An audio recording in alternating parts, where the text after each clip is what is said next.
we're in a red cycle right now. We entered it on the 12th of September, and it actually ends on the 23rd of September. So I'm not sure how we're going to do this because you're away, but even if it's just a paper trade, I'm not sure if you can sell Dash, if you can trade it short. I don't know how we can do that. I know you can short it on Polio. I'm not sure if it's having Bitcoins in the account as collateral or how they do it, because I've never shorted on any of the cryptos. I only short on the DAO and stuff, and markets that I trade on with IJ Markets. But I want to short Dash if in the next 2 days by the 23rd it gets up to that double top area up around here. So if it really extends right up into there in the next couple of days, I'd be looking to take a short with a stop loss just above that high, and then looking for quite a big decline in Dash. I think that would be a really great trade as well, but we can just paper trade that one and see how we go. And yeah, in the meantime, I'll send you some, I guess I'll be watching these crypto coins and just send through some trades so you can get an idea of the risk reward, the way that I do it, and we can get a feel for that. And yeah, just monitor Bitcoin and let's see what happens over the next couple of weeks.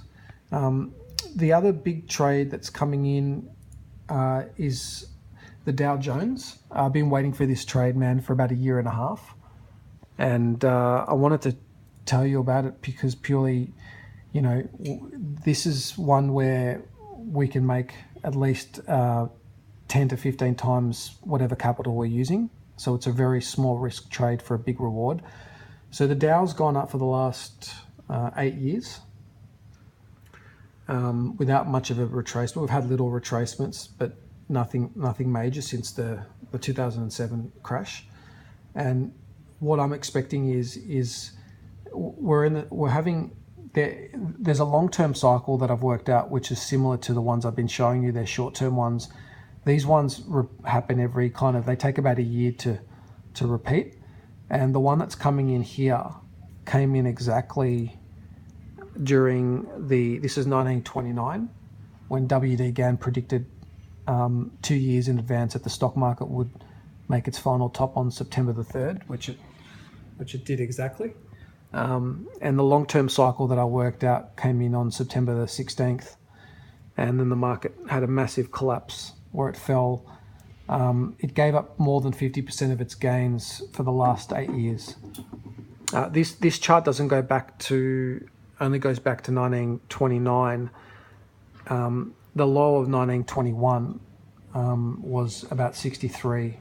So from the low of 1921 to the high of 1929, it was an 8-year run. The market fell to more than 50% of all those gains within the first 2 months.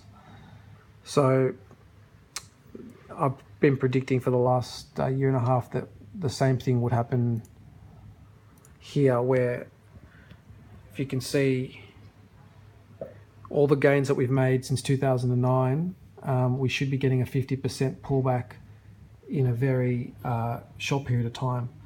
So the top should be in December. That's when all the colors come in. The Dow works to blue and purple, only blue and purple. So most of these highs that you see, the 95% of these highs and lows are all in blue and purple periods. Every single one, mate. It's just a joke how easy the Dow is, man. It's such an easy one to trade. So we're going into a purple period in December, and then this long-term cycle comes in as well. It coincides with that. So we're looking for a big drop in a very short period of time. So don't need to risk much money at all to make quite a lot. So I'm not sure if you want to do that. I'd love to do it for you because, you've got a bit of capital there and we can definitely make a lot of money on this one. So anyway, all good, mate. I'll post this up and have a look at it. Tell me what you think, and we'll go from there. Cheers, buddy. Bye.